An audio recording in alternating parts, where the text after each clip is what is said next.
Hello, my friends. Today we're going to be talking about segmentation, why it matters, challenges you may face, as well as some examples. Before we get into it, I want to ask two things of you. One, if you could please like and subscribe to this video, you could do that below. And number two, if you could please watch this to at least 50%, I would greatly appreciate it. Throw it on 1.5 speed. All right, let's get into it. First, what is segmentation? I'm just going to go through this document here. In business, segmentation can be simply defined as dividing your clients or prospects or leads into different segments based on shared characteristics. By segmenting your prospective clients, you can offer them the right kind of content and marketing strategies as you will understand their needs, behaviors, motivations, and purchasing triggers. So the more that you continue to market and sell to your prospects, the more you're going to learn about them and the more you'll be able to track that kind of information in your CRM and use it to your advantage.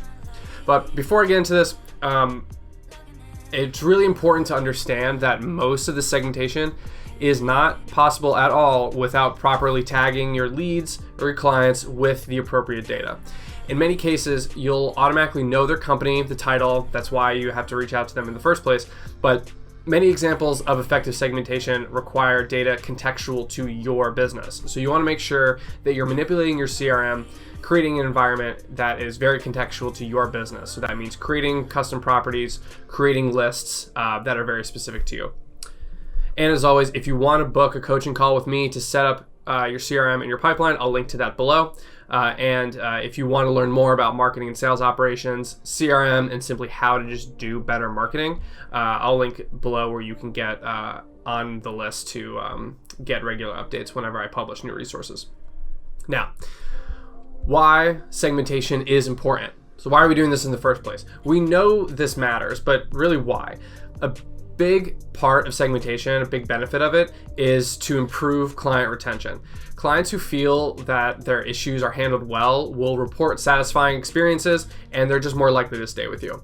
As I've said before, it is way more expensive to acquire new customers than it is to retain existing ones, and segmentation and understanding your clients can help you do that.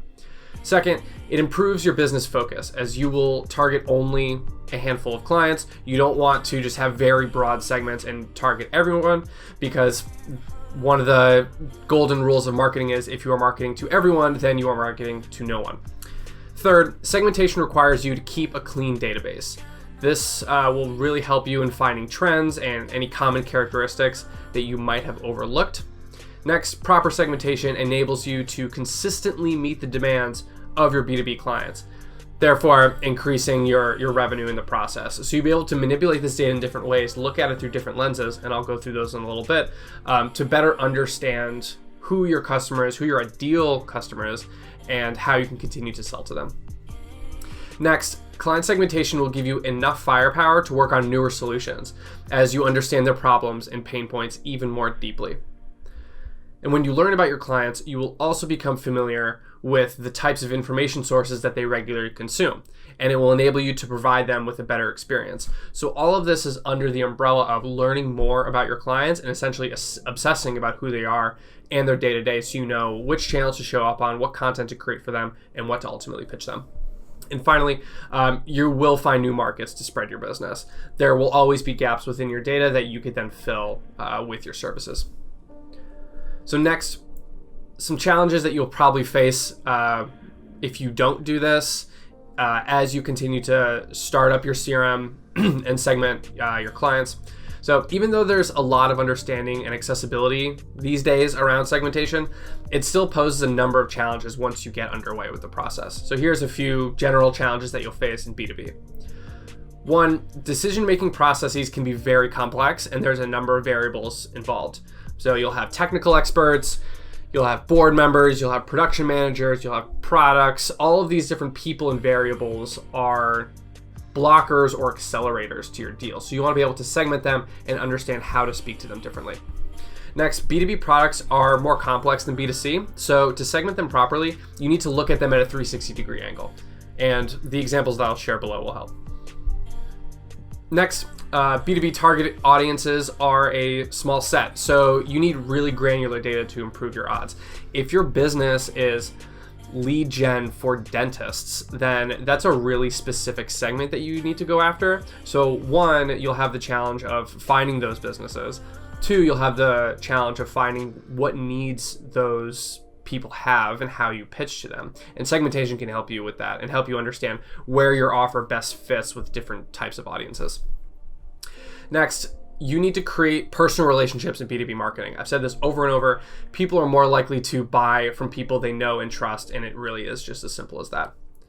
Next, since you ideally want these to be long-term buyers, B2B decision makers take a long time to make a decision, thereby increasing the duration of your sales cycle. So you need to understand your average sales cycle. This could be a single day. It could be 3 months. It's usually about 3 to 5 months on average for most B2B businesses if you're selling that something above, let's say, $10,000 a month. Whatever it is, use this to contextualize your outreach and keep your sanity.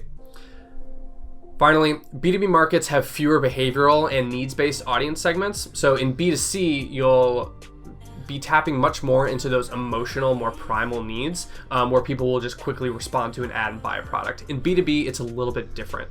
You have to take a lot more nuance and complexity to it. So while some people definitely obsess about their job, I know I do, most people are there to get a paycheck and maybe connect with some like-minded people. There's only so many like B2C-esque behavioral targeting approaches that you can take at scale. So you'll just need to find what works. So now let's get into 9 different segmentation examples here, and I'll show you what these can look like in your HubSpot or your other CRM that you may use.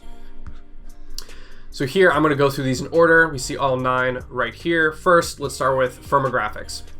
So B2B marketers use firmographics in the same way B2C marketers use demographic data, which is like age or location. So firmographics are things like your business size, the company location, any technologies used by the clients. All of these are examples of firmographics.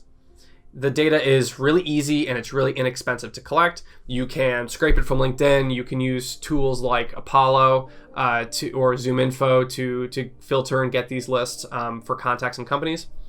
This type of data works perfectly for top of funnel leads because you're getting the most basic information and that is at least what you need to get your foot in the door. And campaigns that are intended to push information to your prospect will be the best use of firmographics segmentation, such as an introduction to your business. And really the only downside to this is firmographics data by itself. It doesn't allow you to draw a lot of insights. Like, yes, it will help you when you're doing that initial outreach, but you won't be able to send super relevant messages without months of testing what works. You need to get that feedback loop with existing clients to understand why did they buy you from the first place, what were those nuanced pain points that they had that you could then begin to reincorporate into your sales and marketing messaging. So your segmentation needs to be a bit more tactful than just assuming that a 2-year-old startup might be looking for a product similar to yours, just because the other clients in the segment were looking for one. So this is where you need to take that more nuanced approach that I just talked about. Number 2, this segment, again, pretty basic. You can segment your clients by company type, your prospects by company type. So some company attributes can include their industry, the number of employees, their approximate revenue. If they have like a legal structure, so industries like cybersecurity or something like that will have more of an intense legal structure that you should absolutely account for in your pipeline. And finally, geography. If you're only targeting US-based businesses, you want to make sure that you're segmenting your list properly. So, for example, let's say the solutions you offer, for small, medium-sized businesses and enterprises, the solutions that you offer for them, and even though they're in the same industry, they might be different, right? Their company sizes are vastly different, and they'll just operate in a different way. So, since this is firmographic data, this type of information, it is easy to collect, and it will stay that way for a long time. Companies aren't going to change their legal structure or grow from 10 to 500 employees overnight. They're not going to adjust to an entire enterprise model, even in a couple of months. So you can usually rely on this data for a long period of time when you're filtering. The only issue with such an approach like this is that even companies of the same size and in the same industry, they might not want the same things. So for example, a SaaS business might not want to engage the services of an external human resource consultant, as they probably want to cut costs, right? SaaS businesses are super efficient, or ideally super efficient, and they may not they may be less likely to work with a service like that. While an enterprise company that has a lot of cash and needs all of those resources may be more likely to work with you. But a similar company of the same size, they might want to do everything by the books and work with a proper HR consultant, and they might be a prospective client for this HR-based tool that you have, for example. If you're targeting only based on the above factors that I just mentioned, then the results are going to be different. This simply requires a lot of outreach, testing all different kinds of angles, and really listening to what your best leads and what your best clients are telling you. Number 3, by tier. So this is where the contextual segmentation really comes in. You are the one that's going to be defining what these tiers mean for your business. Tiering your clients is done based on how well they match your business objectives. So for example, you can use business tiering based on how well they can afford your product, or how long they would need your product, or how closely they look like your identical client. For me, I use the identical client one, tier 1, tier 2, tier 3. I have a few clients that are absolutely in tier 1. They hit the right revenue, they hit the right pain points, and they're absolutely more than willing to pay the premium to work with me. So those would be tier 1s. If we're starting to remove different kinds of attributes, let's say they didn't want to pay as much, but they still pick the right pain points, that's where I can downsell them, but I would probably consider them a tier 2 client at that point. Tier-based segmentation ranks your prospective client based on how much value they can bring to the table. When you're working with an existing set of clients, demand generation marketers, they absolutely use tiered segmentation. Again, the way that they market to these different tiers will just be based on the attributes that make up those tiers. You're likely not going to send the same exact messaging to someone who is an ideal fit versus someone that is not the best fit, or you may need to fill some gaps on. Instead of focusing only on lead gen activities, which means driving people to a form to submit their info or something like that, this segmentation lets you make decisions based on internal data and from other sources. So this is where you're going to start to really take action on that data you're collecting from your sales calls and your client calls. And this type of segmentation, it has absolutely got a huge boost in the last 5 or so years because of what's called account-based marketing. ABM strategies tend to focus on fewer accounts bundled around many common attributes. So in ABM, the marketing and sales teams work together to identify the accounts that are most likely to become a customer, usually basing it off of their current or their best clients. They are then directed to create personalized content and strategies that will make closing the deal with the account pretty easy. ABM makes you focus on the most important prospects and lets you get the maximum leverage from these accounts. Next, by need. This segmentation approach divides up different types of prospects or clients based on what they need from a product or a service. Since it's based on needs and attitudes, it's more subjective than firmographics or segmentation. What I really mean by subjective here is, if I say that my pain point is to get more revenue, there's probably 12 different ways that I can communicate that pain point, right? It just depends on my own experience, how my communication style. So you really need to listen and understand, well, what is their core pain point, and then drill down from there. Need-based segmentation focuses on your buying motivations. It helps you target people who have shared pain points. And some of the shared factors are personality traits, personal values, beliefs, motivations, pain points, decision-making criteria when purchasing their product, any content interests they have, and so on. This is a bit of an overlap. This is probably the closest overlap with like B2C segmentation that you would see. This is where you start to get a little bit more in the emotional side and get into, you're talking to your core buyer for the deal. And yes, so when you're really understanding the pain points of your ideal buyer, this is where you really need to go into, like, what are they responsible for in their business? What are their fears professionally? You don't need to get deep into what they're, if they have a fear of sharks or something, but this is where you really need to get at, like, what are they responsible for day to day in their business, and tying that pain point that they have. And if they let that pain point run for 6 months, how much of a threat are they facing in terms of how their business is going to perform, or if they're going to hit their goals? That's where you'll really be able to use value-based selling to tie that solution to your service.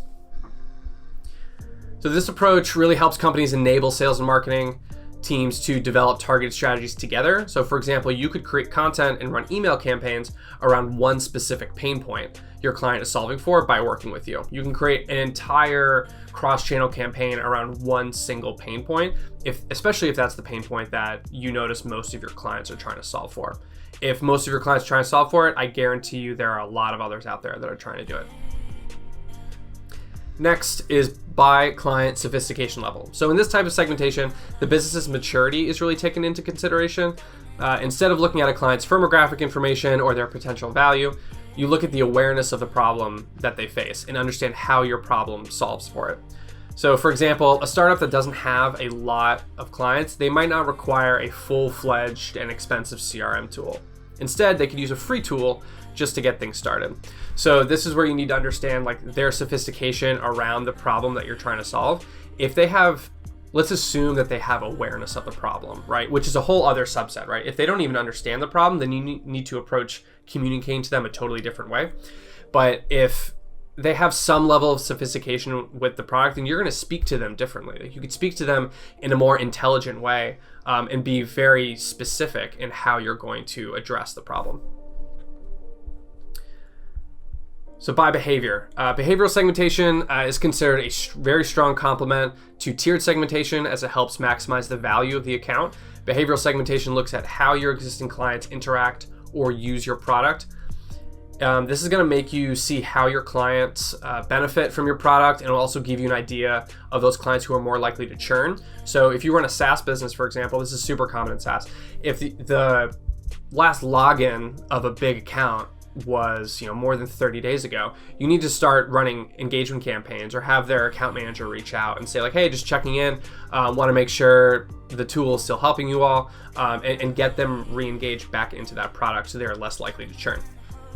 Next, based on how much value your client is getting from your product, you're gonna know if there are opportunities to cross-sell and upsell. So you'll also, through the segmentation, you'll also know when is the right time to send renewal emails or something like that, right? This will also tell you whether a client has shown more interest or has reduced over time. Clients who are at the risk of leaving your business can be given some extra perks to make them to stay. So in that SaaS business example, if they're a huge account and engagement has been declining, this is where you can say like, hey, we just launched this new feature. We want to give it to you guys for free, for your first 3 months or something, if you sign your renewal contract. And having a very clear segmented list on hand will help you identify that very quickly. Next is by profitability. So another interesting segment is based on how well they match the ultimate goal of your business, which is profit. So a few ways in which you could divide your organizations is the expected profitability of that target account, the extent of how much they match with your sales and marketing strategies. What are the chances of higher sales opportunities if you're having conversations with them where they're like, oh, we just want to come in for this one-off project.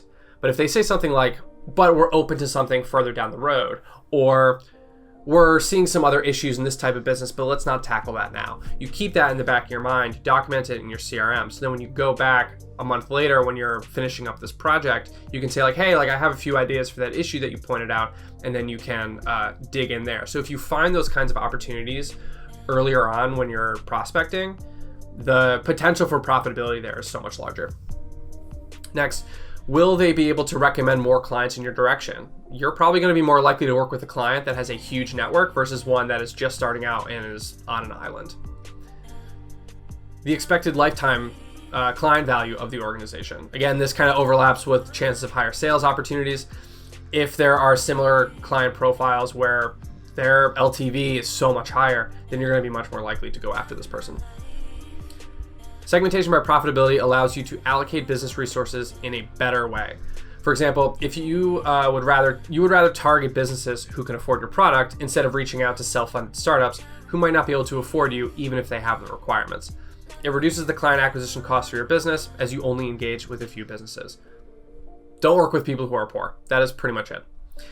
If you are into account-based marketing, this type of segmentation will be a powerful enabler since ABM also targets only a handful of clients and they pour a lot of resources into a single targeted account. Next, by jobs to be done. This is a great concept. I strongly encourage everyone to look into this if you're into marketing. So the jobs to be done framework is one of the least used but incredibly effective segmentation examples. It offers a different way to look at clients and prospects, which will assist in understanding their needs and their attitudes. It can really help you innovate your marketing strategies and tactics. So according to this framework, when companies launch a new product or they're trying to acquire more clients, they focus on their existing clients. Because of this, they end up narrowing their market. Instead of concentrating on how to make more sales, they should invest their time and effort in the job that the clients are hiring them for. The most important thing here is that you define the job by its outcomes, not by the functionalities. So when you reframe the job in terms of outcomes, your thinking and your approach just fundamentally changes. You will give yourself room to innovate, and it will greatly benefit the way that you market your products. So if I'm trying to get more revenue, that is a job to be done. I need to generate leads, and there's a million different ways in which I could break down getting more revenue. And finally, by decision makers. This is a huge one in B2B. Every single one of you should understand this. There are times when you should target at an individual level rather than an organizational level. For this, you need to identify the different buyer personas based on the individuals who are decision makers, and not just at the large organization level. Segmenting by decision makers has the same set of pros and cons when you divide it by organization. So if I find that most of my clients, I'm primarily getting the signed contracts from the chief revenue officer, and my day-to-day, my main contact is the chief marketing officer, those are two key decision makers that I need to get in touch with and I need to sell to. But the ways that I speak to the marketing officer versus the revenue officer are going to be a little bit different. So there's tools like Apollo or Zoom Info, as I mentioned before, that let you find the email addresses and contacts of these decision makers. Both of these tools will actually let you build out personas, so you can easily just hit the persona button and filter exactly on the company attributes that you want to filter on. The reason why we're using decision makers to segment the target market is that decision maker in company A, they might not have the same purchasing decisions or purchasing power similar to that of a decision maker in company B. So I have one client right now that the CRO and the CMO is absolutely, they're absolutely the decision makers. The CRO is the one that signs the contracts. But I have another client who he's the CEO, right? So I work with him directly, and he's obviously the one that makes all the decisions. And they're similar company types too. So it's not always one-to-one. So you just need to take it a bit more of a nuanced approach. Finally here, if you want to ensure that your messaging and your information strategy is on point, then the decision maker based segmentation it's a huge bonus. It really forces you to obsess about the people most important to your deal. It's easier to communicate with individuals than it is to communicate with organizations. I think we can all agree with that. Focusing on individual data provides a lot more fodder for sales and marketing teams to get their job done. If you want to build relevant messaging, decision maker type segmentation is really crucial. Again, it comes back to that one-to-one relationship building that ends up in more sales. So there are some drawbacks to this, however. There might be a number of decision makers in a single company, as I somewhat referenced before. So if each of the individuals has different needs, then it's going to be really difficult to create one that will satisfy all of them. And two, if you want to educate the audience about the product, then segmentation by decision makers is not really ideal. B2B products are built for the business's success, so providing individual only data is not going to help. This is where you need to pair firmographics with that decision maker data. So let's get into some best practices when you're segmenting prospects and clients. One, be flexible about the type of segmentation you want to indulge in. It's not just a silver bullet tool. You need to take a very malleable, flexible approach to this. Before you start working on the segmentation, make sure that you review the data that's already available to you. Always do check-ins with your CRM, always do audits and make sure the data is clean and the data is representative of how you run your business and what your goals are. Your objective should be to have granular data about your clients so you can make your segments as refined as possible. And don't just interview your clients for the segmentation exercise, involve your prospects too. You should be doing regular client interviews, whether that comes out of those regular check-in calls that you have and you ask them a few questions about their business to get more information from them. Maybe it's in a renewal call, but you should also be getting that type of information when you're speaking with prospects as well. So once you have decided on the various segments, think about and understand what the desired outcome is. If you want to do a marketing campaign, then what is the content going to be? What's the distribution going to be? What channel are you going to be promoting it on? If it's a cold email campaign, what's the angle or angles that you're going to start with? Don't just segment things, have a goal already in mind. So last thing here before I show you some examples of the lists, B2B marketing and sales is a very demanding activity, and there are a number of variables involved. If you want to acquire good clients, then it starts with how you segment your target audience. Each of the segmentation models described above, they have their own advantages, but you need to choose the one that fits your business objectives.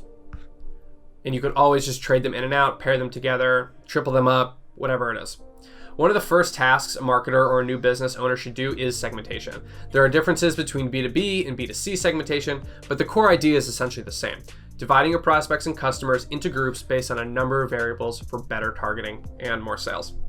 So if your segmentation is on point, then your conversion rates will be higher and your clients will be much, much happier. And so it's important you understand that most of the segmentation, again, is just not possible without properly tagging your leads or your clients with the appropriate data. In many cases, you'll automatically know their company, your title, that basic information again, but many examples of effective segmentation require data contextual to your business. So now I want to show you a few examples of the segmentation list that I described above, how that will look within HubSpot, but it's essentially the same across all CRMs, right? And you can use this type of data as well when you are using ZoomInfo or Apollo or something like that. So here we have list one, which is by industry. This is a company property, so if I did this, this would pull a company list. Industry is a default company property within HubSpot, and it's automatically tagged. It's not always exact. You may call one industry one thing while HubSpot calls it something else. That's totally okay. And then there's also there's a pro tip for HubSpot. There's a single line text field that's a contact property that's called industry. So it's just an open text. And so you can use either the native workflow functionality within HubSpot or use Zapier to take the industry that HubSpot defines for you and then copy it over to the contact. So I can easily pull not just a company list here, but I could also pull a contact list based off of the same data. Next one here is by tier. So this one would be completely contextual to my business, and I'll have the different definitions here. So this is a custom property that I created for contacts. So it's just tier. And then let's say I want to do tier as any of tier 1, 2, or 3. And then I'll put that here, and then it will bring up the results. And then now I can market to these people separately, put these people in a separate campaign, or even do something like if anyone shows up in this list, right? If I have a lead form that is intended to tag these people as tier 1, tier 2, tier 3 based on the questions that I'm answering, then anytime someone shows up in this list, I want to get a notification so I can reach out to them immediately. Finally, by behavior. So here, you could do a million different things with this, but I have a few examples here. One is looking at their last engagement date. So this is the last time they engaged with a marketing email or the website or something like that is more than 60 days ago. These may be people that I'll want to reach out to. Or if you want to better identify upsell opportunities or just sales opportunities in general, if you find that prospects are viewing your pricing page, for example, or clicking around on a bunch of different product pages, this is where you could put in like the last page that they saw was pricing, or they saw it on, maybe it's an existing client that they're viewing a page for something they don't have yet.